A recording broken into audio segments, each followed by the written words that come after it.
And we're on. Hello, welcome to podcast episode 111 of Rope-A-Dope Boxing. Well, the two Daves are back once again midweek to bring you a bit of boxing banter. If you're new to the channel, like, share and subscribe. Those are the T's and C's, ladies and gentlemen. And if you're listening via an audio feed, whether it's Spotify or Apple or Amazon, give us a 5-star review as nothing else will do. David boy, how are you, son? Saw you on Monday when Mr. Liam Tully joined us and didn't really catch up on what you did or didn't do at the weekend. How's things, brother? Yeah, all right, mate. I didn't do a lot of the weekend, so it was the first time I hadn't had a drink in fucking 6 weeks or whatever. As you know, I've been going on the piss quite a lot. Thursday, Friday, Saturday, Sunday. Oh, you're on the old Tenants, a nice Scottish lager. I like that. Yes, I like that. yes. But I've been a bit slack with the old news and the old things that go on in my life because, you know, prior to having a few deaths in the family and stuff like that, there was always something that was happening to me, wasn't it, on like most shows. But I can confirm that it was an assassination attempt on me yesterday. And I know that won't shock you because a few people have tried to kill me over the years, but this was a genuine one. I don't know if to take you seriously now or not because I'm smirking and it could be serious. So let's roll with it. So listen to this, right? This is the office life. This is the office life, right? This is what happens when you work in an office. So I work from home Tuesday. Tuesday. So I wasn't in the office. I was at home working away on the computer, whatnot. And so I went in Wednesday, and whenever I'm on site, I'm always the one that opens the office on the first day, you know. So I've gone in, and my usual thing is to make a coffee, and I'm eating these little porridges now, little 65p porridges with cinnamon in and all that sort of stuff. Anyway, so it's another normal day. I made the coffee with the kettle and whatnot. I've gone and sat down at my desk, set the computer up, blah, blah, blah, stirring this porridge until it went all mushy and whatever else. And anyway, so I've gone like that, so I put it in my mouth, started eating it, and I thought, fucking hell, that's strong. I looked at it, it said cinnamon. I thought, fucking hell, Sainsbury's have absolutely fucked it here. I'm putting a load of cinnamon. So I've had about 3 or 4 mouthfuls. I thought, I'll try and plow through. It was the worst taste I've ever had in my life. I thought, fucking hell. So I gave up and threw it in the bin. Anyway, I grabbed the coffee, same thing. I thought, fucking, I spat that out everywhere. There's another guy coming to the office just as this was going on, and he's tried to make a coffee, and I could see him struggling as well, and he's doing fine. Anyway, long story short, the logistics manager the night before had fucking descaled the kettle and didn't fucking tell anyone. Didn't put no note on it. I boiled the fucker and put it in my porridge. So obviously, I've made a big song and dance about it. We wound them up something rotten. I've said that, you know, if you don't like me, you should have just said instead of trying to kill me and all that sort of stuff. I almost went over to Sainsbury's to buy bubbles, and every time I burped, I was going to blow bubbles like I was bringing up bubbles. Yeah. But wound this guy up all fucking day. And he was generally worried. He was sending me pictures of saying what to do if you swallow a chemical and all that, and drink water and all this sort of shit. He was genuinely like. You put the frightness up him, did you? Oh, I wound him up something. He could have done it to a worse person. I did say to the people in the office, I said, when you see him coming in, let me know and I'll collapse. But it was really dusty on the floor, and I thought, fuck that. I had a shirt on and that. But yeah, no, he's still getting wound up now. But yeah, so yeah. I nearly had a Donald Trump moment when he blew his ear off. So yeah, some cunts tried to kill me at work, by the way. But you know, when you're at the top of the tree, mate, you're there to be shot at. You know what I mean? Now you've got your master's degree and all that. Yeah, no, I mean, I only had a master's degree for a few days, and some cunts tried to kill me. There's a lot of jealousy in this one, mate. There's a lot of jealousy and haters. I mean? You've got to take them out. You know what I mean? You've got the JFK, Donald Trump, Dave Holland. Apart from Porridgegate, the big porridge scan, what concerns me more is a millionaire eating 65p fucking porridge. Oh, yeah. Well, what's that about? Well, you know, as you know yourself, getting to 40, like. No, I don't. No. Well, no. One, I'm not a millionaire, and two, it is 6 o'clock in the morning, so I've got to look after my health now. I'm 41, going on 42, and shifting weight's a lot more difficult than it used to be. And like, obviously, out of the Phoenix 5, I was always the slimmest and the muscliest and all that sort of stuff. But I sit on my arse. I sit on my arse 80% more now than I ever did because I was on the tools before, so that used to shift me a lot of weight. So sitting on your arse all day, I'm putting on a bit of timber, as you can see, probably around my boat race. So yeah, I've got to eat porridge and that, and try and stay a little bit fucking lean. So that was it. But I was going to plow through and finish that porridge at one point. I thought I could do this, but it was so fucking horrible. Then I realised it was fucking cleaner. So yeah, the cinnamon was a bit. It's just if I weren't eating the cinnamon one, the Canelo. Yeah. If I wasn't eating the cinnamon one, I would have known straight away. But I had 3 more mouthfuls after that. It was fucking horrible. Yeah, you'll have to ring in sick tomorrow, mate, and say you've been rushed to hospital and something like that Well, to really put yeah. the frightness See, if on I'd him. have done it on a Thursday, I probably would have had Friday off. But the guy that done it though, he's like, oh, I'll take you for dinner. I'll buy you lunch. He's horrified that he done it. He nearly killed me. Yeah, he was really worried. But listen, when you try and take out the top G, you've got, and you get caught out, you're going to have to try and do something to redeem yourself. So he's trying really hard. You could really push the boat out with him, couldn't you? If he's offering to take you out for meals and God knows what. We're going for beers tomorrow. I guess who's buying? Ain't fucking you. yeah. But I'm worried about taking a drink from him now. He might spike it. Yeah. Whatever you do, when you go to the toilet, make sure you finish your drink first, mate. That's the oldest trick in the book. Exactly. I'll be poisoned by Sif. Talking of food, before we do get onto the boxing, mine's nowhere near as exciting. I've just been addicted to tuna mayonnaise sandwiches, but not just normal tuna mayonnaise, avocado oil tuna mayonnaise. You want to talk? Hang on a minute. You want to talk millionaires, and you're eating avocado? That is why I've got no money, because as soon as as long as I've got a hole in my arse, I'll never have a penny to my name. But I've gone, like you just said there, 41, 42, getting older, getting fatter. It's hard to get rid of the weight. I've gone onto the avocado oil rather than having the fucking, the full fat Heinz kind of jazz. Yeah. Bit of pepper in there, bit of onion, spiced it up a little bit rather than the drab, bit of, normal black pepper. Just boring tuna mayonnaise. I've become addicted. How boring or exciting it sounds for any food lovers out there.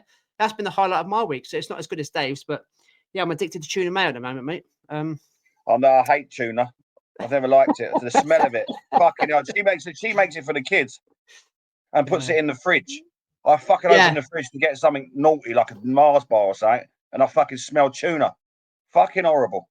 Does it not remind you of anything else, or are we going to go there? Oh, well, it's a PG. Yeah, it has. PG. Talking to PGs, let's jump straight into the boxing. David McDonald in his dongs. Is there anything PG in this, mate? Oh, don't forget the dongs, by the way. There's a few. It's a bit sad in some. Well, as you know, anyone that's been this week. Well, I'll get to that.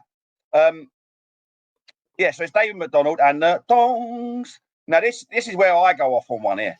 This and I put something out when you tagged me in this, right? So announced Jai Opetaia will defend his ring and IBF cruiserweight world titles against Claudio Squio on May 13th in the Gold Coast. Now, before you come in, I love Jai Opetaia. I've been banging a jar about him from day one on this podcast.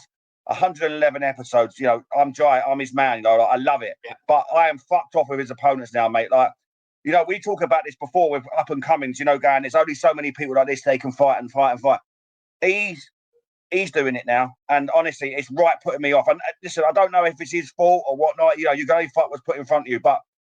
Fucking hell, I'm so underwhelmed with his opponents now that I love him still, and when he fights, I will watch it. But I am getting so fucked off with his opponents, mate. And this is just another one. I know we know the cruiserweight division's not great. Okay, it's not great, but come on, like where they digging these people up from, I'll never know. Yes, he got away with a few. We were banging out Jordan Thompson and the other guy on these shores. But this has fucked me off, mate. I am so fucking disheartened with this. Thoughts? Yeah. You're not the only one. I've got to be honest, mate. I don't blame Jai one bit. I saw the interview he done on DAZN because he was at the George Kambosos Jr. fight and he was being interviewed by DAZN, matchroom fighter, makes sense. And he was kind of digging Eddie out. He was basically saying, I've got to take this fight because it's to keep busy. All I want to do is fight, but I want to fight for titles. I want to unify the division, become undisputed, and then move up to the next weight. And that's fair enough. That's all he's ever said. He's about legacy, Jai. He's never been about money. He's always been about legacy. And he's basically said to Eddie, why are you giving me this shit? Not in those words, but reading between the lines, that's basically what you're saying. And you know what it is. We've got to work with Golden Boy. We've got to do this and that. And Eddie's not delivering for him. As simple as that. Eddie is not delivering for him. He's giving him, as you rightly said there, mate, domestic level opponents, which he's knocking out. Jai's world level, world class, I'd say. Definitely world class. We go by the Marius Braders fights. Yes, Braders is probably 5 years too late, but Braders put it on him in the championship rounds. But either way, Jai done enough in those two fights to win. He's the best in the division. He's a world class fighter. He deserves to be in unifications. He's been fed rubbish. And this is the worst of the lot. I've got to agree with you, Dave. Yeah, this is rubbish. This is no disrespect on the opponent. I don't know his name. He's an Italian based in Australia. He should be nowhere near Jabataia. This is going to be the same as Zorro. This is going to be the same as Thompson. This is going to be the same as David McDonald. This is a shutout for him, either by unanimous points, but highly unlikely. He's going to probably take care of this guy in 2 or 3 rounds and then wait. Wait for Zerdo or wait for Badu Jack, whoever wins that WBC title. This is I 100% agree with you. In a weak division as it is, and you can't get Zerdo and you can't get Jabataia meeting in the center of the ring. It's awful. And just on top of that, mate, what happened to having unifications kind of trumping mandatories and step aside money? Why isn't Dorticus getting step aside money so Zerdo can get into the ring with Jabataia? This is the thing about people moaning about TKO boxing, Uncle Turkey and Dana White. If this was that league right at this moment, this fight would be happening because it would be Jabataia is the number 1, Zerdo is the number 2, the best versus the best. Let's get it on. But in between, we're getting a rubbish voluntary and we're getting a rubbish mandatory that nobody wants to see. And you're right to sound off, and you're not the only one. I think the whole boxing community has been kicking off about it, Dave. Yeah, honestly, I love Jabataia, but it's getting me down, mate. I don't think it's him, to be honest, mate. He's fuming. I don't think he's it fuming is. Himself. But, it's not. Yeah, it's not him that's picking it, but no, he's involved in it. And he's a really good fighter, and I like a lot about him. But I mean, I will watch it because this, I love boxing, but I can't get up for it, mate. I can't. I need excitement from him because he can bring that when he's in the ring, and he'll get a highlight reel knockout as well with it, and he will. Yeah. And he'll be like, oh yeah, he's great, but come on. I'm just disheartened with it, mate. The sooner he cleans up this division, the sooner he can move on to bigger and better things, mate. Because this is a rubbish division. This is a rubbish division, isn't it? Let's be honest. It really is. There's only Zerdo, really, that he needs to kind of get rid of so he can move on. There's not like else out there. And he's being fed rubbish. But even I know, but it is Zerdo, and that's the fight we want. But even if they announced him against Chris Billam Smith, it's at least you can get you get on board with that. It's a name. That's but fair. I don't even know who this guy is. Nobody does. It's a box rig job, isn't it? Yeah, fucking hell.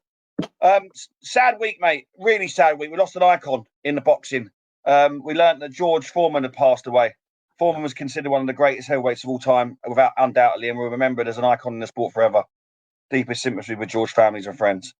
Icon. George Foreman. Everyone knows Rumble in the Jungle with Ali. I mean, he had no right, Ali, to win that fight. That just shows how great Ali was. But George Foreman, you'll never see. You talk about punches in the sport.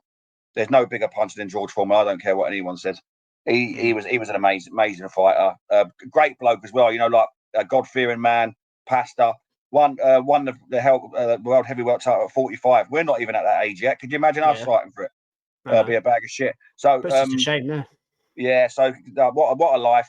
What a legend. And rest in peace, George Foreman.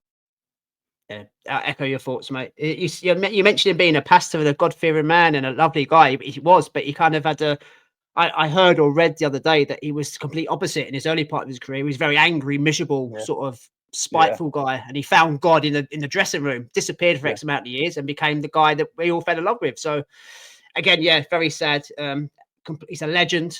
Not many people that word gets slung about, doesn't it? Willy-nilly, the word legend, but he's definitely one of them. He fits in that category. And he'd be sadly missed, mate. Yeah, so echo your thoughts and R.I.P. George Foreman. Have you seen his movie? That was out last year or something. Big George Foreman. It's a biopic of his. It's really good, really good. And the guy that played him very well. Yeah. Great. But R.I.P. Big George. And also there was more sad news. The passing, I think the day after, of boxing journalist Colin Hart. Hart was one of the most respected writers in his time and travelled the world to cover the biggest events in history. Another, legend in the field of media, and he was, you wouldn't go far wrong seeing him in and at the big events, and his boxing knowledge was second to none. So had a good life, and R.I.P. to Colin Hart as well. Big personality in sport, in boxing anyway. Yeah, he's the original OG, wasn't it, when it comes to reviewing, previewing? We've all got an opinion now. We all say what we want to say, and that's fair enough. But he was the guy that used to travel this, to the four corners of the world, go and watch the fights in the Sun newspaper. Wasn't it? That's when I first kind of encountered it, but knew of Colin Hart when we were at school. In tongue in cheek, sometimes Mickey McGrath that comes onto this podcast, when he starts doing his rants about boxing, for what it's worth, we sometimes say, "Oh, Colin Hart's off." So us to say Colin Hart in 2025 still means that he's still relevant in the boxing world. So again, mate, echo your thoughts. He'll be sadly missed because he was one of the original and most respected writers and boxing analysts, if you want, like in the game. So what was he? 90? He's got to be pushing 90. Colin Hart, I think he was 90. Yeah, he had a good long life. Yeah, he had a good innings. Yeah, good innings. Definitely. Yeah, very sad week, mate. Yeah, it was. Yeah. So I think we touched on this with Liam the other night. The WBO have now officially ordered Sebastian Fundora to defend his WBO Superweight World title against Xander Zayas. They got 20 days to reach before it goes to purse bids. I like that fight. I wasn't 100% sold on Fundora's performance the other day, but he's got attributes that you just can't overlook, especially at that weight. It's ridiculous.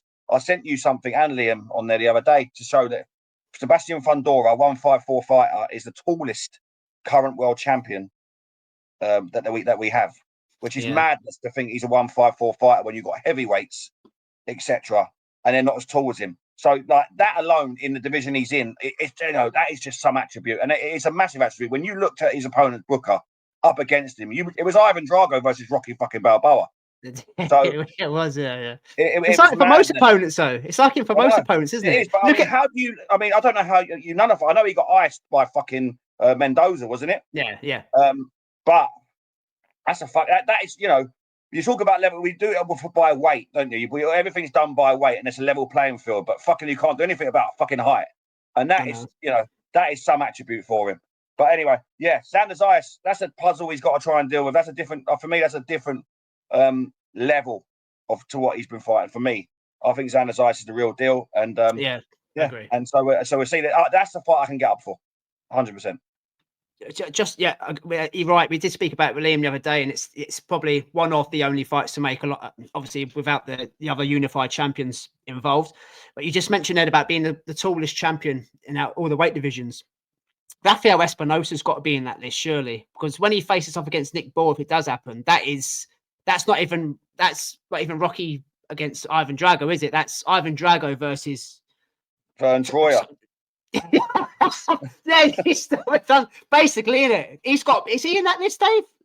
Espinosa? He's 6 foot something, and he's a featherweight. A dude's a featherweight. Yeah, he is in that list. Yeah, I can't remember where he stands in it, but he is in it. Yeah, amazing. And they make weight as well. And they looked when you see them on the scales. A lot of people look, they look drawn, they look vacant, they look like they struggled. They can't wait to get backstage and start rehydrating.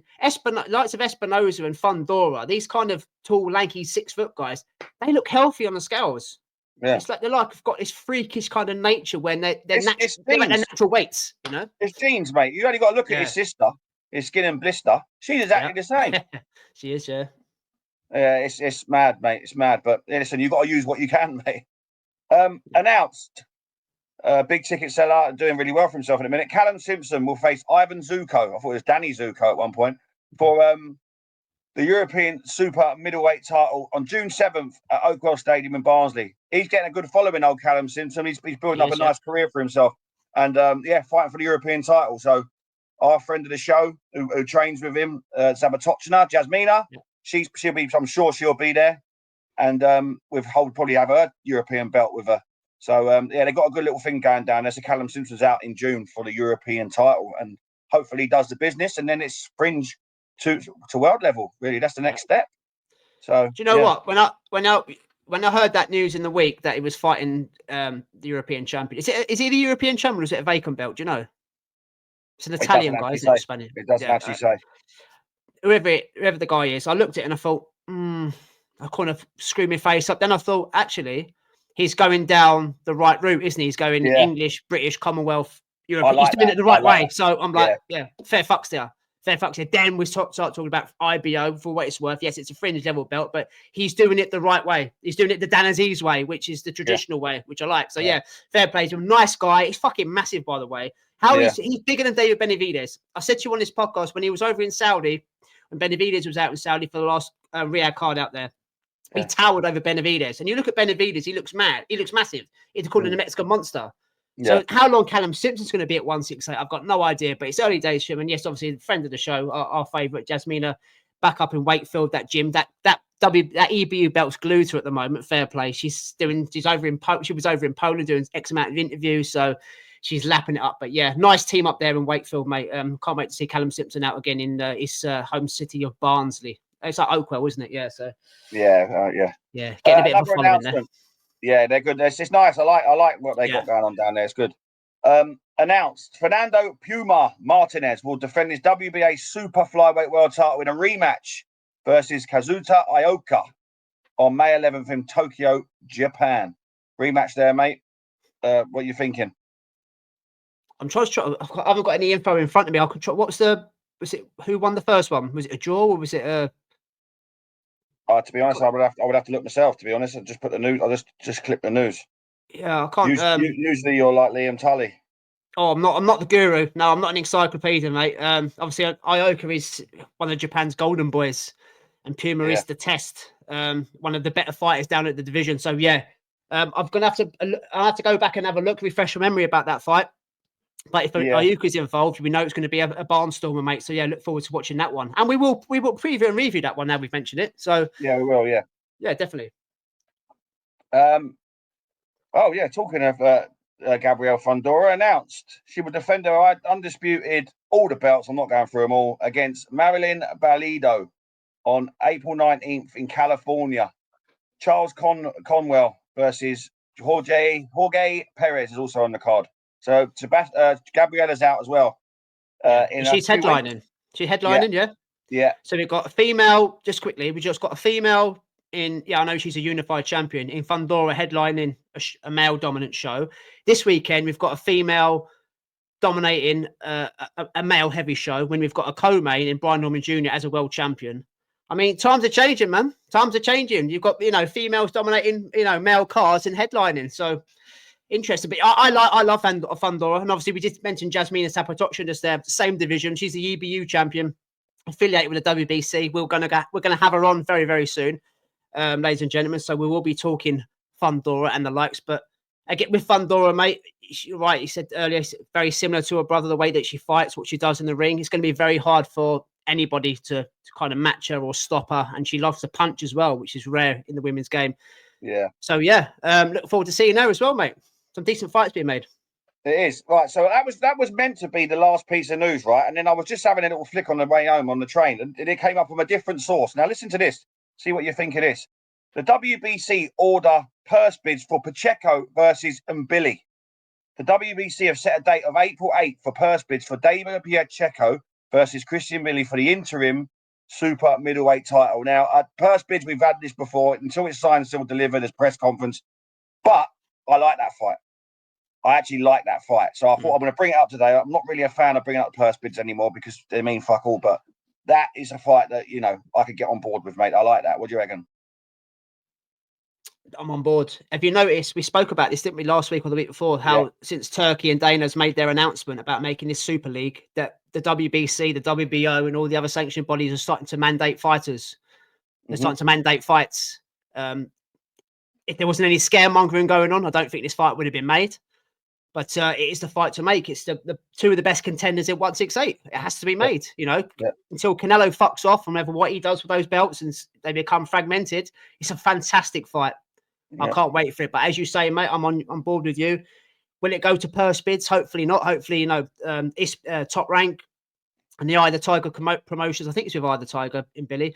And Eddie can get it on. They can work out a purse split. If not, it goes to purse bids, and whoever wins the purse bids, it goes in that direction. But again, just to stop waffling, until you see them sign that contract, or until you see them face off fight week, it's just a little bit of a dream, isn't it? But I can't see no reason why it can't be made in this day and age. For fuck's sake, do you know what I mean? Who else are going to feed Pacheco, and who else we're going to feed?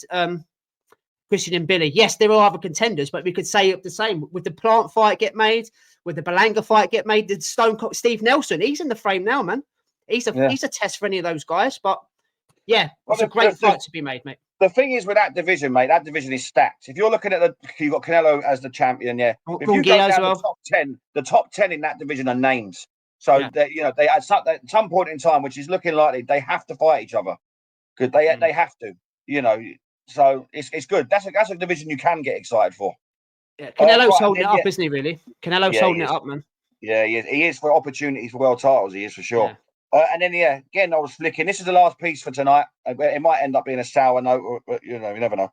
Anyway, IBF will order Dubois versus Chisora on April 22nd. So the IBF have confirmed that Derek Chisora is the mandatory challenger for Daniel Dubois, and that the sanctioning body will formally order the bout on April 22nd. However, a unification fight with Alexander Usyk would take precedence.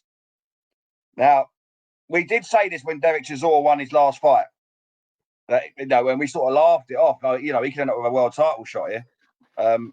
Keep talking because I'm going to check something. Keep talking. I'm going to check something. He could end up with a world title shot here. He wants 50 fights. Could he go out in a blaze of glory? He's a tough night's work, Derek, but fucking hell. I mean, he's taken some shots over his career, and he's taking it from heavyweights. We had concerns about him prior to this, about him taking heavy artillery, and he's going to go in with fucking a prime, big fucking Daniel Dubois. So I don't know. I don't know whether anything will come of this, but let's just get something straight. Again, this is the reason why I hate the sanctioning bodies, and this is the reason why they need to be fucked off, and this is the reason why I'm on board with Uncle Turkey and Dana White's fight league. So you've just said there that Derek Chisora will be ordered to fight. Daniel Dubois will be ordered to fight Derek Chisora as his mandatory challenger by the IBF. Okay, that's fair enough. Apparently, that's what they've said.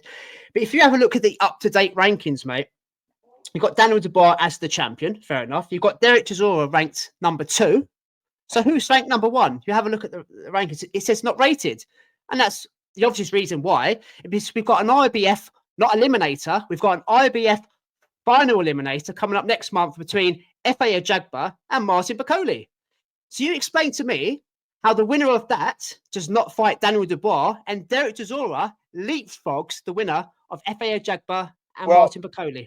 Let me. I don't know whether F.A. Ajagba is that, but I think, and what I've seen, Bakole gave up that to fight Parker. So I don't know whether it still counts for F.A. Ajagba within that fight. If F.A. Ajagba wins, he goes number 1. I don't know. But I read something today that said that Bakole had given that up to take the Parker fight on the Riyadh card. So that fight now is just a fight. There's no trinket involved in top of that. Okay.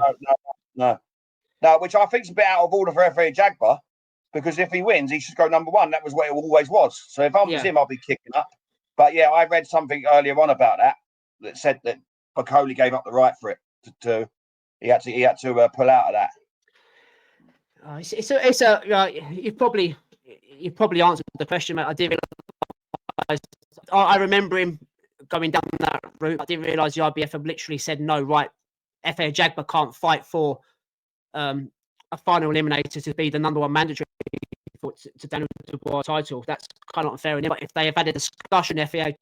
Ajagba was okay, then yeah. But let's be honest about it, mate. This is no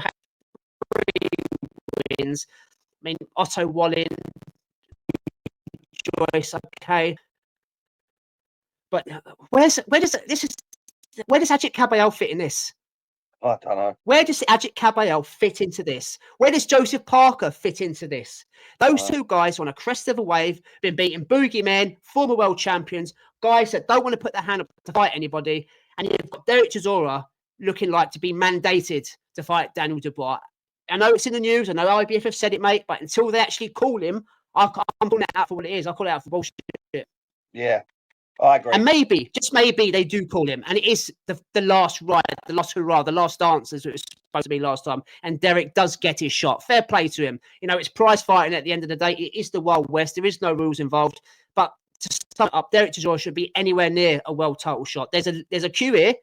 And he's kind of jumping the queue. And those two guys in front of him are Joseph Parker and Ajit Caballel, in my opinion. But yeah, is it the fight we all want to see? Daniel Dubois versus Derek Chisora for the world heavyweight title? As a boxing fan, no, it fucking isn't. No, there's plenty more that deserve. Like you said, you named them there. They're the guys. Those are the two guys. In meritocracy, they're the guys that deserve a shot at the world title. Usyk can do what he wants. And obviously, we've got 4 belts on the line. We've still got 4 sanctioning bodies. If he wants to, become undisputed again at heavyweight. The options there, unifications, trumping mandatories, but it doesn't always work. We just spoke about Jarbatai and Zerdo. Why isn't that 3-belt unification trump a voluntary and a fucking mandatory? Wild West, ladies and gentlemen, is fucking mad. It is fucking mad, and it's a game called boxing. But yeah, you know that one. I did think that, but David McDonald, that last piece of David McDonald will wind you up. Yeah. So that is David McDonald and the Dongs. Thank you, kind sir. Prediction league. Let's jump into that for what it was worth from last week. We only had the 3 fights. It was 6-3 to myself going into last week. Let's read out the scores and see how we've got on. So we had George Kambosos Jr. versus Jake Wiley. I went for Kambosos last week on point, by stoppage, should I say. Kambosos obviously winning by points, so I get 1 point. And Dave went for Kambosos by points, so he gets a 3-point score there. Sky Nicholson versus Tiara Brown. Fuck all for both of us and the boxing community, because everybody went for Sky, and Tiara Brown obviously went and done the business. And Fundora versus Chornell Booker. We both went for Fundora by KO. I said round 5. Dave said round 7. The Tower Inferno did it in 4. So there's 3 points apiece there. So the scores on the doors were myself 4, David Holland 6. Going into this weekend, David Holland 4, David Graham 6. So he's pulled one back, but I've got to be totally honest with you guys. You know me, I've lost the last 2 years. No sour grapes, but I gave you that because going into the George Kambosos fight, I fancied him on points. And I said on this podcast, I want to go for a knockout just to make it entertaining or competitive, if you like. But here we go. It's a fact. It's a fact. It's a fact. I gave because it would have been null and void, but it doesn't matter. I'm still 6-4 up. You won this week, so when we go on to the weekly wager, you know it's your turn, brother. But well done. For that comment, now I'm going to take it seriously. Now that's it. This is going to be. You've got 2 more weeks being in the lead now for that. Yeah, but it's a fact. It's a fact. Yeah, but the weekly wager is yours this week, brother. But well done. See. Congratulate you on those 3 fights. Right, let's jump into this weekend's previews. We had a little talk about it when Liam was on Monday. That was Liam's opinions and the thoughts he sees the fights over the weekend. Now it's time for me and Dave. Got 6 fights to get stuck into. We're going to jump over to Las Vegas. Sandy Ryan versus Mikaela Mayer Part 2. The WBO welterweight title on the line. First time round, we had the situation with the paint, Dave. Mikaela Mayer was accused of plotting something where a guy randomly got out of his car. Sandy Ryan was coming out the hotel en route to the arena. Load of red paint thrown all over it. Clearly affected the girl. I mean, she could tell you that or not. Did it affect her a performance? Possibly. But we're going to roll it back this time. Mikaela Mayer got the decision the first time. I thought she'd done enough to win the fight. But again, we need kind of clarity now, because it was a very good fight. And it switched on Sandy Ryan over 20 minutes, guys. Remember, this is a 20-minute fight. This is what annoys me again about women's title fights. We've got a world title fight over 20 minutes. There should be 3-minute rounds, but we haven't got that. Sandy Ryan needs to start fast, because she didn't start fast last time. And we are all putting it down to the experience she had with the paint. She hasn't got that this time, unless it does happen. Let's touch wood that nothing does happen to her this time, because as you said in the past, Dave, she'll be secured up to the max, which is highly likely. But she has to start fast this time, because if she doesn't, Mikaela Mayer will get straight into a stride again. She'll get a big lead. She'll be probably 5 or 6 up. And then Sandy Ryan, the penny drops. Oh, I'm behind. And like she did in the first fight, she made up the last 2 or 3 rounds, but it just wasn't enough. So great fight, mate. It's the headliner. The poster's brilliant with the paint. It's kind of selling at ESPN. What you seeing this time, mate? And obviously the first fight as well. We said it was quite close, but I think we both said Mikaela Mayer did more than enough to win. Yeah, we did. Yeah, we did. And like I say, I said in the week that I feel like Sandy Ryan, she needs a big performance. I think she needs to go for the stoppage. I think she needs to set her intent early. Go out there and with intent. And she's a good fighter. She's more of a fighter than she's a boxer. That's how I feel the difference between the two. Mikaela Mayer, I think she's underrated in her skills. I don't think like you talk about great fighters in the women's division. So you're talking about your Serranos, you're talking about your Katie Taylors, Chantel Camerons, all these stuff. But I feel like Mikaela Mayer doesn't really get a mention in that, and I think that she should. I think that she's a former Olympian. She's like I say, and the losses that she got from Gardner, and was it Jonas? Yeah, I don't think that she lost. I think she was screwed there. I don't think she lost either of them fights. I think there's a case to say that she won both of them. I think she's a really good underrated boxer, and I think that's going to be the difference in this fight. I think that for Sandy Ryan to get any type of decision, she needs knockdowns. I don't see it. And Mikaela Mayer's been in with one of the biggest punches in boxing in the women's division anyway with Vuong when she was apparently, She-Ra. And She-Ra.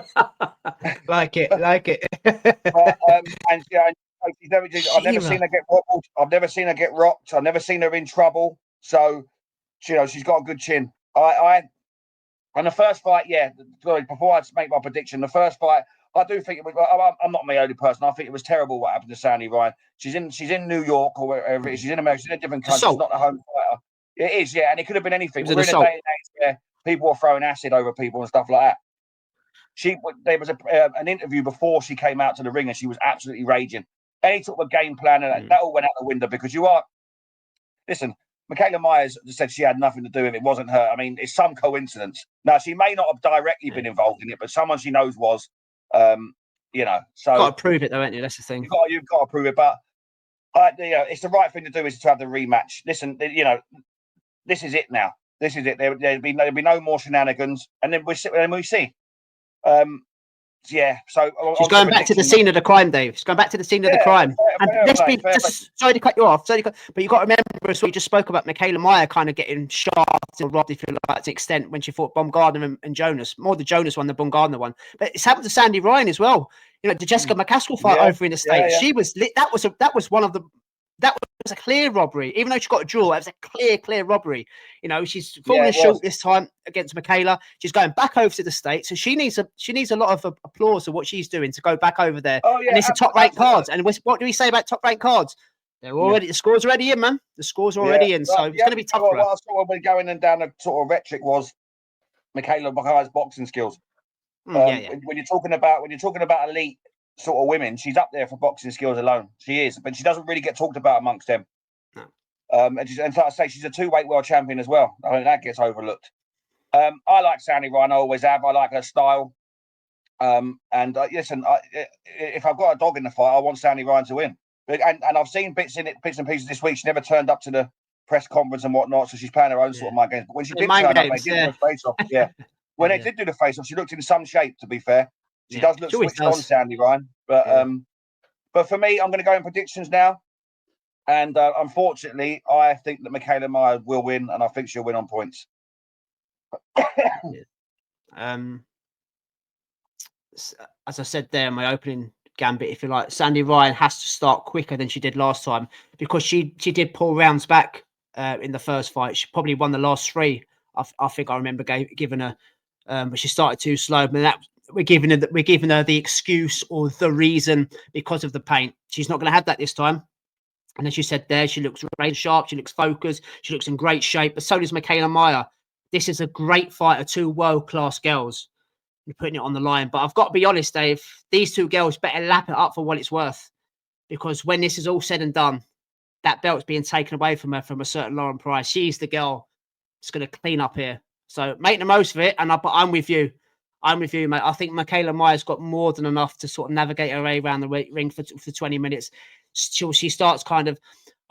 Does she start fast? She doesn't normally start fast. So I'm kind of going back on what I'm saying. She kind of downloads a little bit and then she gets into a rhythm and it's hard to break. Yeah. God, this is you know what? I haven't really thought about who I'm going with. This is tough now because Sandy's going to have to come out the blocks quick and she's going to have to start landing, point scoring, putting it on her, making her feel uncomfortable, let the judges know that she's the aggressor.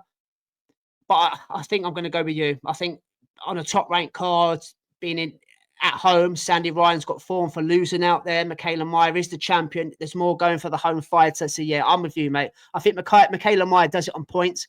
And I think it's going to be... I think if I close my eyes and have a proper think about it, I think it probably goes exactly the same way it did the first time. I think Mikaela Mayer gets into a rhythm and Sandy Ryan just for some reason this time just can't get into a rhythm. And then the penny drops halfway through the fight and then she starts landing, starts throwing. But it might be a little bit too late, you know? Yeah. But I haven't got a dog in the fight. You know me, guys. I'm not one for just because they're born on the same island as me. So I wish both girls the best of luck. And as we said, Brian Norman Jr. is on this card. He's the WBO welterweight champion. Obviously, Mikaela is the welterweight champion in the women's division. Norman Jr. is the welterweight champion in the men's division. But he is co-main. He's 26-0. He's taken on his opponent in Derek Cuevas. Never heard of the guy. He's 27-1 with 19 KOs. Puerto Rican guy. I've got to admit, Dave, Brian Norman Jr., I think seeing some of the reports on him this week, some of the podcasts and social media, he gets a lot of disrespect, and it's all kind of stems around his father with the boots and his thing. Yeah. But I've got to be totally honest. You go back, I mean, his opponents are club level, B level opponents, like a lot of fighters are. But when we spoke about it in the week with Liam, I kind of stand by what I say. When Giovanni Santillan went in with Alexis Rocha was the favourite. He was the guy that was supposed to be a contender to move on, to win world titles, etc. Santillan went in there and blasted him out. He beat him up. He absolutely battered him. And we were like, wow, this guy's, what, does that really just happened? And Santillan obviously went in to win a couple more fights. Got him with Brian Norman Jr. in California, in his hometown, and he was looking to do the same. But Brian Norman Jr. went in there with him. What he done to Alexis Rocha, he beat him up and he stopped him. And I thought that's impressive. But people aren't kind of talking about that. Whether they didn't see the fight, whether they don't know too much about Santillan, whether they don't rate Rocha, I don't know. But I don't think he's. I know he's an email champion, if you like. He was upgraded, wasn't he? Because Terence Crawford vacated the belt and moved up. But I think he's a good fighter. I think he's gonna destroy this guy the weekend. I think this Puerto Rican, just as tough as Mexicans, he'll bring something. But I think Brian Norman Jr. is going to make a little bit of a statement on Saturday night, Dave. I really do. I don't think it's as bad as what people are making out. I mean, Liam referred to him being the worst champion in the division. I tend to disagree. I think he's better than Barrios. And the reason I say he's better than Barrios is Barrios is an odd fighter. We've watched Barrios. He's a very skillful fighter, picks his shots well. He's quite technically very good. But he's got a high guard, but you can just punch straight through it. He's very easy to hit, which is kind of strange. Go and work away on your defense. But I'm going off in the tangent here. But going back onto the champion, Brian Norman Jr., is he betting the boots? Is he betting the staniosis? No, he's not. But he's a very, very good fighter, and he can kind of establish himself as a decent champion. And by doing that, Derek, Cuevas is in the way. And I think it'll demolish him on Saturday night, Dave. I think this might be the statement, or might be the highlight reel knockout moment of the night. What are you thinking? Yeah, I had to agree. I like him as a fighter, and I feel that he's being built. Like up to him fighting Santillan, he was in with virtually unknowns. They had decent enough records, but there's no one there of name of any sort of note, and that's fine. They're building him into. He's only 24 years old as well. He's got 26 wins and 20 KOs. That's a good record. Yes, they might have been against Binman and what, but he seems to be moved in the right way. I think that his dad. At the minute you've got all the Abilt Haney's and Tio Latdad, and they get involved. They really get involved. And there was talk about Brian Norman Jr. fighting boots, and I think that Spanner was putting the works about money and all that. And the dad's very vocal. I don't like the dad situation. But the only the father and son fight I like was the Calzaghes. I like that. That was you didn't see old Enzo going around speaking the way that they speak. I know that so it's not for me. But going on to Brian Norman Jr., I like him as a fighter, and I think if he can get away from that, which he probably won't, if he can get away from that, I think he can go on to be a really good champion, having a really good career. I think I picked him. I tipped him to beat Santillan when we done the predictions. I think I got that right. I think you did, yeah. So and I'm with you. I think he makes a statement here. I think that he goes through this guy like a dose. Now you got to be careful with Puerto Rican fighters. They're very similar to Mexicans. They'll come in and they'll fight like fuck. And I don't think he's been stopped, is he? This guy has he been stopped? No. But he has got a loss on his record. But I think I'm with you, mate. And I think Brian Norman Jr. is going to put on a good display, and I think he's going to stop Cuevas in round 5. Yeah.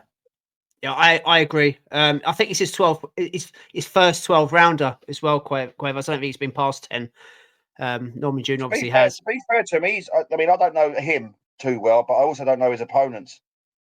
He only lost on a split decision, by the way, as well. He's been in with Bradis Prescott in 2018. But by that time, Bradis Prescott would have been fucking old as shit. I mean, when he banged out he banged out Amir Khan, and God By knows. the way, you on BoxRec? Yeah. Just click on Braden Prescott's BoxRec and see the last time he won a fight, or let's have a look at his record, because he's older than us. If we're going by Braden Prescott, that's not a good kind of barometer, is it? That's awful. He's 41. He's our age. Yeah, but Braden Prescott. What's his record? He's 32 wins, 24 losses now. And he was a fucking. I mean, oh Jesus Christ! Right, he has lost. No word of a lie. 1, 2, 3, 4, 5, 6, 7, 8, 9, 10. He's lost 15 fights in a row, and he's got 1 KO in between. But that was. It's no barometer, is it? He was fighting. Fuck me. He fought twice in November last year. He won one against a guy who's got no wins, and and then he lost. He got TKO'd in his next fight, which was. He actually fought twice in the same month. He fought twice in November. Yeah, but it's madness. It's madness. He's yeah. But anyway, that's his biggest win to note. That was in 2018. Well, that's easy to predict. Then Brian Norman Jr. to knock him out. What did you say? 5? I'm gonna go. I'll give him, because he hasn't never been stopped. I'm gonna go 7. Yeah, we can't use that, can we? Braden Prescott 41 was. What did you say? How many? 20 odd losses now. Jeez. 23 losses. He lost 15 in a row. So out of his last 17 fights, he's won 1, lost 16. And that win was against someone with a record of 0-0-0, was it? He hasn't won a fight. Yeah. Oh God. Good luck to Brian Norman Jr. on the weekend. Emiliano Vargas, my prospect of the year. First time he's been out this year. Looking to make it 13-0 as he takes on Giovanni Gonzalez. 20 years old, fast, skills in abundance, very, very, spiteful when he punches, exciting, entertaining. He doesn't remind me of Fernando, if I've got to be honest. He's a very different fight, a lot smaller than his old man. He's a lot quicker than his old man, but he's been in with no one as of yet. But I picked him for a reason. I like everything about this kid. Keeps himself fit. He's always in shape. He's always on social media. I wouldn't say giving it the big one, but he makes himself vocal. He knows, calling out people, doing the right things. To me, this is just a run-of-the-mill kind of Uncle Bob packing out his record. We won't see him fighting for any kind of relevant titles until 2026. However, Dave, Emiliano Vargas, being the age he is and making statements as he is, knocking dudes out, looking good, looking flash, looking cool, all that kind of thing, he may fit in with Uncle Turkey's prospect league in 2026, 2027. He's one of the guys that will be kind of earmarked, if you like, to fit into that. But I'm kind of highlighting this fight, guys, because he is my prospect that I picked at the beginning of the year, and I'm very high on him. And I think it'll be another kind of great performance for 3 or 4 rounds where he kind of puts on a little bit of a show, then he picks the moment and he'll stop Giovanni Gonzalez. No disrespect to Giovanni Gonzalez, don't know anything about the guy, haven't really looked into his resume. I couldn't give a shit. He's been cherry-picked by Top Rank to make Vargas look good or even better. Easy win for Vargas, so I'm going straight in here, Dave, before you pick your prediction. I'm going for Vargas to knock out Gonzalez in round 4. I can't disagree with anything. It's one of these ones. It's a profile builder. It's basically a keep busy. It's to keep him fresh, keep him going, keep him active. Yeah, keep him active. We said it at the start of the year, and Simon Claxton actually messaged me and said he liked the phrase that I used. It wasn't mine, but I took it anyway. 20 to learn, 20 to earn, and this falls into that bracket. Gonzalez has had 20 wins, 15 KOs, 7 defeats with 3 KOs. That's worrying. Knowing that he's going in with Vargas. Again, I'm looking at his resume here. There's no one there I know. There's no standout names on his resume. So it's run-of-the-mill fight, mate. These ones are with the prospects. So I'm going to go in with you as well, and I'm going to go for Vargas in round 3. Yeah, like it, mate. Just quickly, Shushu Carrington's on this card as well. It looks like another keep busy while he's sitting at number 1 with the WBC, number 1 with the WBO, just waiting for his shot or his call. Highly likely, Dave, that when Rafael Espinosa does what he's got to do in his next title fight, that Top Rank will keep it in-house and make Shushu versus Espinosa. I haven't got a problem with that. But obviously, I keep mentioning about the Nick Ball fight in unifications. But yeah, just to add a caveat on the top there, guys. Shoes in action on Saturday night as well. That's on Sky Sports for us here in the UK. Let's jump over to Cancun, Mexico. I won't ask Dave the question because we kind of answered it last time. William Zepeda is the guy I'm talking about, taking on Tevin Farmer in the rematch. This time it's over 12 rounds for the interim WBC belt. Couldn't care less about belt. The Saudi fight is the first fight I was referring to there. Zepeda got the nod by a split decision. Yes, he did win the fight, but it wasn't vintage Zepeda. Now, we can make excuses because I'm a fanboy. I can say things like his wife just had a baby. He overlooked Farmer looking over for the Shakur Stevens fight. I can kind of sell that narrative if you like, but the facts are the facts. He didn't perform, but he just done enough against a guy that's durable, hard to get rid of, but back end of his career now, shouldn't have really had any success against a guy in Zepeda who's 32-0, that's steamrolling everybody. I'm glad they're rolling this back, Dave, in terms of I think Zepeda needs to kind of right the wrong to show everybody that he is that guy that's been should be mandated to fight Shakur. He is one of the dangers in the division. It was a bad night at the office for him. Yes, he did get the job done. I'm talking about he got a defeat. He did deserve to win it just on work rate alone. Yeah. But yeah, the normal question that I do ask is, where is the blueprint? And I think last time we spoke about it for Zepeda versus Farmer Part 1, we kind of said that the way to beat him was to box him. And will Tevin Farmer do exactly the same again? And this is over 12 rounds. The last one's over 10, which is quite surprising because it wasn't even for the interim belt. So I don't know what the WBC were doing there, but irrelevant to that. This is over 12 rounds. Can Tevin Farmer put in the same kind of performance this time, do enough to possibly stop Zepeda? Or do we see Zepeda kind of shake himself off, dust himself off, get the ring rust off, not ring rust, but have a look at the VT and say, right, I got that wrong. I got that completely wrong. This was happening in my life. That was happening in my life. Right. As soon as the bell goes, ding, ding, let's go into beast mode in terms of his lung capacity, his endurance, his speed, his output, all that we used to see him with William Zepeda. What are we getting this week, mate, in part 2? I feel like he was overlooked, Tevin Farmer. Now, we spoke about it from the first fight. And I said there's an opportunity for Tevin Farmer to old man him. And I feel there was an element of that. The thing that I think people seem to forget is that Tevin Farmer was always like a slick, American that we always put him in the bracket with. Shoulder roll, all that stuff, good skills.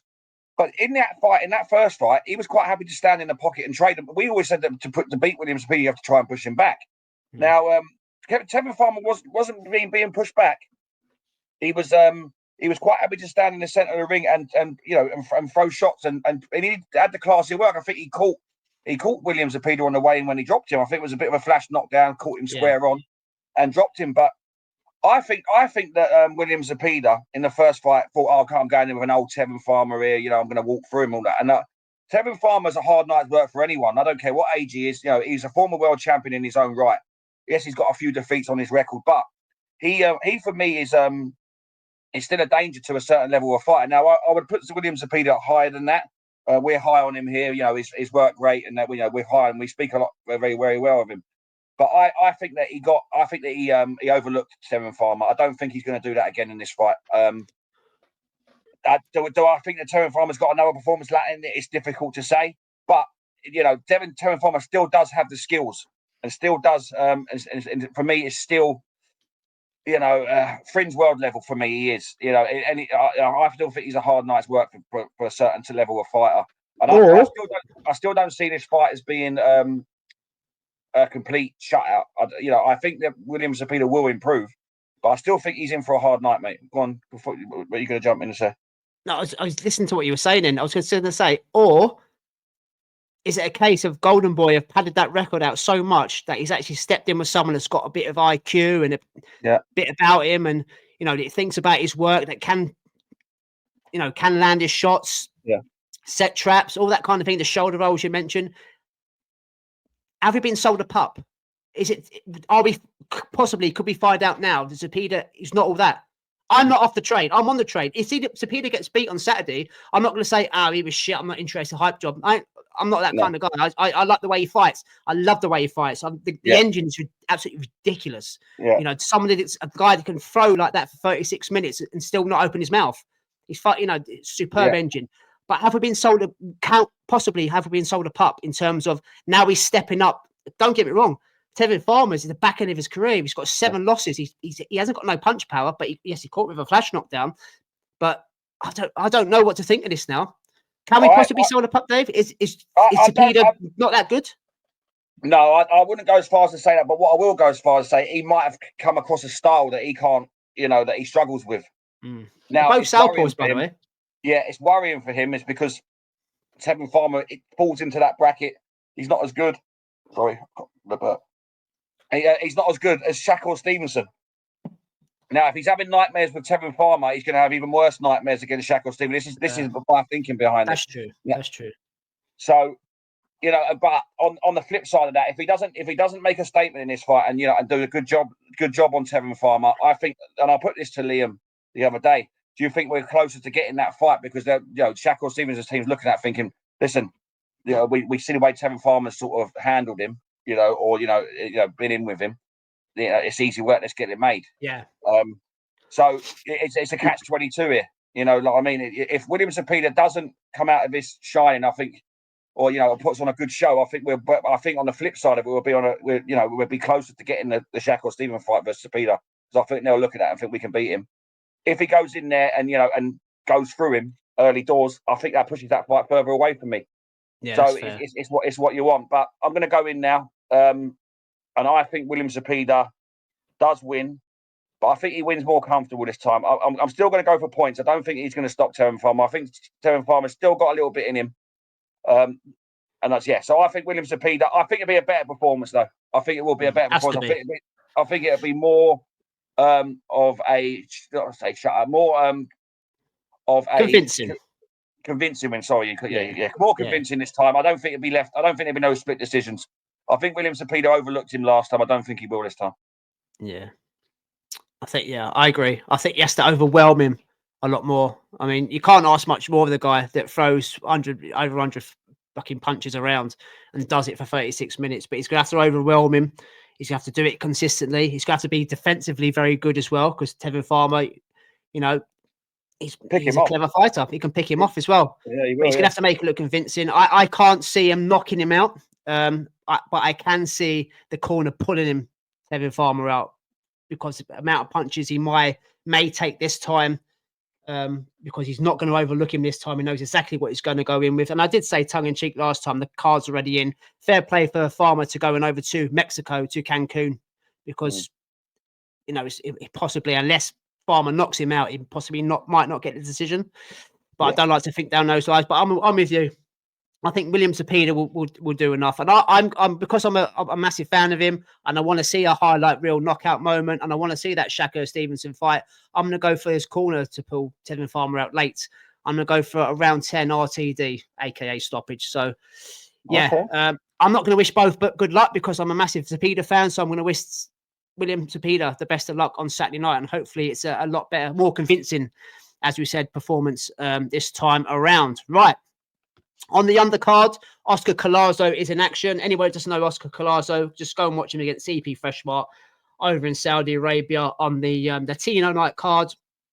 I've fallen in love with this guy. He's a 7.5 stone, 105-pound fighter. I was listening to a podcast last night at work. Now, I don't tend to listen to as many now. I stick to ours. I like listening to the sound of my own voice, and yours as well, brother. And obviously, I listen to the boys, Liam and Jay and Sam, and I don't kind of delve into the mainstream anymore. Anyway, I did, because I was running out of content to listen to. And one of the podcasts I listened to last night were basically doing what we do, reviewing the fights, previewing the fights coming up. But when it came to Oscar Collazo, the guy, I'm not going to pull him out and says, well, no one gives a fuck about, 105, 7 stone. Who wants to see 7.5 stone guys, fight and box? And I'm thinking, well, you're getting paid in the trade. You talk about the sweet science. You talk about boxing. You don't like misfits and things like that. People probably know what I'm talking about. I'm like, no, you have to cover this guy. This guy, for 7.5 stone, has got the lot. Yeah. He can box. He can punch. 7.5 stone, this guy can punch. His footwork, his accuracy, his timing, his range finding. And this is all on one fight. And I've actually gone back. I know it's hard to get footage because these guys aren't really well covered. You want to watch how to fight on Saturday night. You want to learn anything from anybody on these cards on Saturday night. Go and watch Oscar Collazo, because his opponent, Edwin Cano Hernandez, fair play to you. You're getting in there with a unified champion. You're going to get beat up, brother. This guy's the bollocks. After one fight, I'm fucking sold. I'm not a boxing guru. I'm not an encyclopedia. I'll sit here and talk about it. I don't do. But I've got a slight bit of knowledge and how fighters fight, how they get out of the way of trouble, how they set traps, how they move, how they sit down their shots, how they work people out. This guy's amazing. Oscar Collazo, the Puerto Rican/American, he might steal the show, but he won't get the plaudits, he won't get the flowers because of people not being interested in 105-pound guys fighting. But I'm in, and I'm going straight in. Oscar Collazo will dance around Edwin Cannon Hernandez on Saturday night, possibly stop him. Yes, he will stop him. Round 8, Collazo, and let's move on. Let's hopefully he unifies the division and then puts a bit more weight on, and he can jump up. Hopefully we can see him up at flyweight at some time. I'm sold, mate. I love the guy. Yeah, no, I totally agree. And his performance against CP Freshman was a great performance. Lots of knockdowns, excitement, everything that you want in a fight. It had the lot. It had skills. It had it all. And I think it's really unfair. I mean, why are people not interested in it because they're small? I don't understand. Boxing's boxing. It shouldn't matter the weights. I know heavyweight is the massive the weight. It's all about heavyweights. But what? Boxing's boxing. It should be. If someone's good enough, it shouldn't matter. Now, I say if he's a few weights higher, say he's a bantamweight, people are talking about this guy being in the pound for pound list. Top 10. Yeah, they're talking about him being in the top pound for pound list, the top 10. So, but because he's 105 pounds, we can't talk about him, or no one's going to bother watching him. I think that's bullshit. I like him, and so we're going to make a point of talking about him on here. And I'm excited. I'm excited for his fight. Listen, for me, he's the star at that weight. He's the Bam Rodriguez at that weight. Yeah.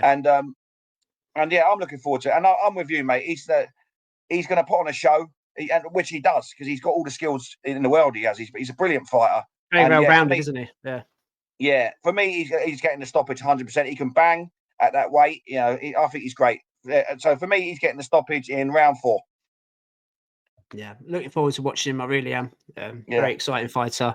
So that's on DAZN Saturday night, early hours Sunday morning, and we've got a card on in Altrincham, just outside Manchester at the ice rink, the Planet Ice, whatever you call it. One of Eddie's next gen cards on Friday night on DAZN. Cameron Vuong versus Jordan Flynn. It's not the main event. Pat Brown's the main event, the Olympian that never won a medal. He's a cruiserweight, but all eyeballs are on this fight. Cameron Vuong versus Jordan Flynn for the WBO European lightweight title. I'm not really interested in the belt. Doesn't mean anything. They don't like each other. It was first his fight was on, then it was off, then it was on again, it was off for X amount of reasons. Two of Eddie's or UK/Matchroom prospects. When we spoke to Liam the other day, and I've got to admit, I thought me and you were gonna gang up on him at the end of the show there, because I think me and you are the only two in the boxing world that thought Cameron Vuong actually beat Gavin Gwynn. And I've got to admit, the other week when we spoke about Brad Strand and Baluta, you made some good points, and I've gone away. I haven't watched the full fight, but I've gone and watched the highlights, and I thought, you know what, Dave's right. There was a lot of shots landed on the gloves from Baluta. The clean and effective work was coming from Brad Strand. So I've kind of changed my mind a little bit. I probably would edge to Strand beating Baluta, but I've got to be honest, and I'm not going to cave into it's not peer pressure. I'm just tongue in cheek, but I think Cameron Vuong won that fight. I think he beat Gavin Gwynn. You look at Gavin Gwynn's face. I'm not an advocate for, just because his face is marked, that means he won the fight. Those early rounds, Cameron Vuong was boxing off the back foot. He was pot-shotting and he was landing at will. Gavin Gwynn was just walking forward with his hands up, doing nothing. He was just stalking. Now, I'm sorry, you've got to throw to land to score to win. He wasn't doing that. Did he come back in the second half of the fight? 100% he did. But he doesn't do enough. So I honestly, mate, I don't get the outrage of him being robbed or being given a decision because he's Eddie's boy. Honestly, was it a close fight? Not at the beginning, it wasn't, but it was made to be a close fight from the experienced European champion in Gavin Gwynn. But I thought Cameron Vuong won by at least 2 or 3 rounds. I've got to be totally honest. But going into this fight as well, this is probably a more the styles kind of clash, if you like. So you've either got a stinker or someone's going to get caught cold. I don't think it's the best fight on the card because you've got William Croller on there for knocking dudes out, and Pat Brown's supposed to be this cruiserweight champion in the making. But I think Cameron Vuong's got more than enough this weekend to beat Jordan Flynn off the back of the Gavin Gwynn win that people think he didn't get. I mean, Are you still in the same sort of kind of? You still in the same sort of thinking, mate? I honestly, I thought he won the fight. I don't think it was a robbery or Gwyn was screwed at all. I've got to be totally honest. No, I think that he gassed. I think when we were talking about his engine, something that he needed to work on going forward. I think he started off well. He can be slick and can do all the things. We did question as he got popped, but I think that that Gavin Gwyn fight will set him up in his career. That's what these prospects need. Now, people could be outraged about the scorecards and whatnot. That's fine. But when you actually look at it, it was a lot closer. It was closer than people. It wasn't a robbery. It was a lot closer than people were making out. But for Cameron Vuong's career, I think it could be a blessing in disguise. I always talk about this on here, about padding records and then people getting found out when they jump from bin men to world level and there's no in between. I think that in Cameron Vuong's very early young career, I think that Gavin Gwyn fight was fantastic for him, because now what he gets from it, he gets the fact that we just questioned there whether it's gas tank. Now, he did start that fight well, but he did gas, and it did give Gavin Gwyn opportunities to come back at him. And towards the end of the fight, he was hanging on. He had moments where he was hanging on, but he'd done enough in the early rounds. I agree with you to make it close. And we both said that he won that fight. We sort of dissected that fight, but it was within a round or so, I would say. But there's a lot to work on there, because I felt like he did start well. He boxes very well. Does he have enough pop? I think he needs to work. I don't think you can work on that. You're either born with it or you're not. But I don't think either of these got pop, Dave. Right, no, but he definitely, his opponent has, and his opponent's got one stoppage. Flynn, Jordan Flynn.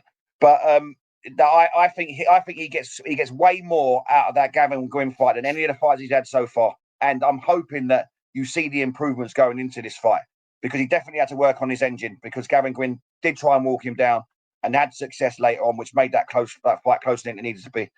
So he's got to work on that. He's got to manage the 12 rounds or 10 rounds, whatever it is, better, because people will be looking to try and take him late, looking at that fight. You see what I mean? So there's lots to work on there, but I want to see improvements in this fight. Yes, we know he can box. He's got good skills.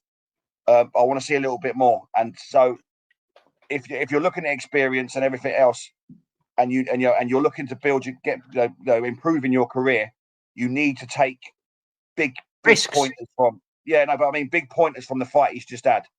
This can set him up. But taking risks. But like I say, it's prospect versus prospect, and this is what they need. So for me, the preparation is Cameron Vuong has a better preparation coming into this fight than Jordan Flynn. Definitely, based on that opponent. So I think this could be a good fight. And Liam was sort of saying that he thinks Jordan Flynn's going to win, didn't he? I'm sure he picked Jordan Flynn to win. Yeah, I don't think. I honestly, but I have to disagree. I don't think it's going to be a great fight in terms of their styles. I think they're very, very similar. I think they'll be both having a look at each other for a while. Will they start fighting off emotion? But I disagree with you there. But I do agree with you in the terms of experience gained off that Gavin Gwyn fight. I think Cameron Vuong's got more than enough to beat Jordan Flynn. I think Cameron Vuong is better than British, possibly from what he's been hyped up to be. But I think Jordan Flynn, at the moment, his level is between English and British for me. But sorry, man.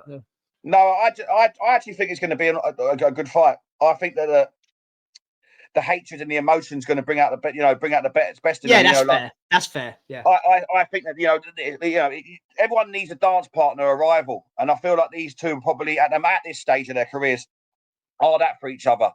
So I think it's going to bring out a little bit of fire in them that you wouldn't usually see. So I think they're both going to come out with a bit of intent. I don't see knockouts, because I don't think either of them carry much pop, and you only got to look at their records to see that. But I do think that the experience that Cameron Vuong got in his last fight will give him the edge in this fight. The edge, yeah. And I think that Cameron Vuong will win, and I think Cameron Vuong will win on points. Same, yeah. Cameron Vuong, I think he's going to win quite easy on points, actually. I think Jordan Flynn will have his moments. I do think he will have his moments, but I do think that Cameron Vuong will win on points. Yeah, snap, mate. As I just said there about Pat Brown, and obviously William Croller is on this. William Croller, what's he now? He's 8-0 with 7 KOs, 7 KOs and 6 KOs, something like that. Watch out for him. He's very, very exciting. Featherweight. Is he featherweight? I think he's a featherweight, isn't he? Yeah. Yeah, Southport, very exciting. Anyway, just before we move on to the winners' weekly wager, I just wanted to let people know that Luis Alberto Lopez, Dave's mate, with a funny style, as I've always said on here, he's back out in action. Only 7 months ago. Only 7 months ago. They don't fuck about in Mexico. He's back out. He was rushed to hospital after getting brutally knocked out by Angelo Leo. 7 months later, after a bleed on the brain, he's back out in action. That's what I was going to say. I was going to say that I'm glad he's okay because he had a bleed on the brain. Usually you don't see fighters again after that. But that's the thing, though. Is he okay? Is he okay? Well, you know, 7 months is just over half a year. I mean, that's a life-threatening, injury, if you like. It's very, very serious. But he's out again, and he's out against it looks like against a puncher back in Mexico. But if he's got the all clear, the license is fresh, he's ready to go, then I wish him the best of luck on his rebuild, because I do like watching Luis Alberto Lopez for his crazy style. Is very addictive for what it is. Former world champion, comes over to the UK, sparking dudes out. So I wish him all the best on his rebuild on Saturday night over in Mexico. Right. The winners' weekly wager. Unfortunately for us, or for myself, or for the boxing community, I went for Sky Nicholson last week against Tiara Brown, and she let us all down. Well, she didn't let us down. She gave it the best shot, but Tiara Brown ran and fucked it up for everybody.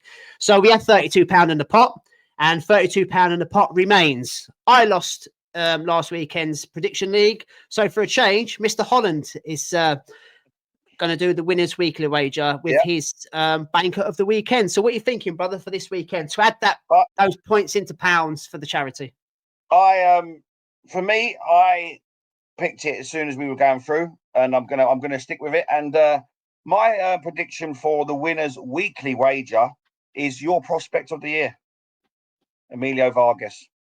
Yeah, I think he's the banker of the week. I think playing safe. Yeah. This is for charity. I don't want to fuck it up. I don't want to do what you done last week and not give him anything. That's harsh. That's what, I guess you're back for stitching me up earlier on. Yeah, that's true. We're 1-1 now, but Emiliano. Yeah. Fair enough. Yeah. Don't let us down, Emiliano. No, Jesus Christ, no, hopefully not. So we can turn those points into pounds going into the new year for some lucky bugger. Right, so we've come to the end of the episode now. As I normally say, anything to add, brother, before we say our goodbyes and fuck off? Mother's Day this weekend, any plans? That's what I was going to say, mate. Yeah, I'm going to go down to see my mum living put down near Portsmouth Way, so I'm going to drive down there, flowers, see me nan, do the same. I'll do the same for both of them, get them flowers and all that sort of stuff. I was just going to say the same thing. Happy Mother's Day to all the mothers that listen. I don't know how many do, but if you are a mother and you listen to us, happy Mother's Day. Yeah. That's all I'm doing at the weekend, mate. Maybe do a little bit of DIY on Saturday. But other than that, mate, what are you up to? You got any football going? Arsenal women's got into the Champions League semi-final. I didn't go to the quarter-final, but I'm going to the semi. Nice. So, who they got? Who they got in the semis? They've got Lyon.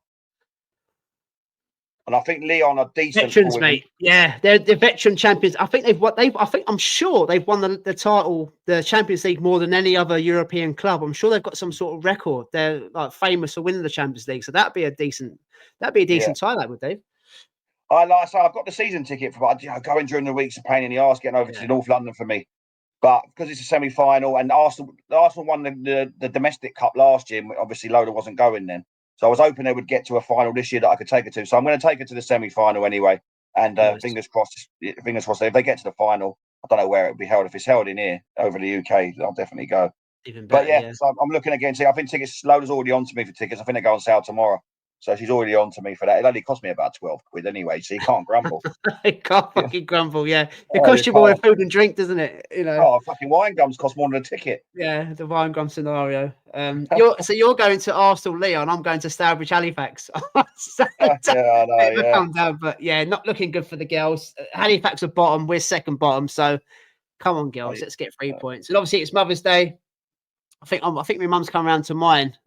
Also, I've got to kill 2 birds with 1 stone, haven't I? I've got obviously my missus, got to buy stuff for her, my mum. Yeah. So I think we're just gonna have a takeaway, a few beers, and have a nice quiet one if you like. It's a commercial day, but it's kind of just showing your respect to your mum and that. So. To the old girl, yeah. So yeah, it's a Thursday night, guys. It is literally time to go. I've got my uniform on to go to work. Dave's got his uniform to get out of, shit, shaving, a shower, and a bit of grub. So let's fuck off now. That's the end of episode 111, ladies and gentlemen. Like, share, and subscribe via YouTube or your audio platforms. Those are the T's and C's, and we'll be back on Monday for a review of the weekend's action. So until then, stay safe, have a great weekend, and enjoy the bloody boxing. Dave, have a great weekend, mate, and I'll see you Monday. Take care, brother.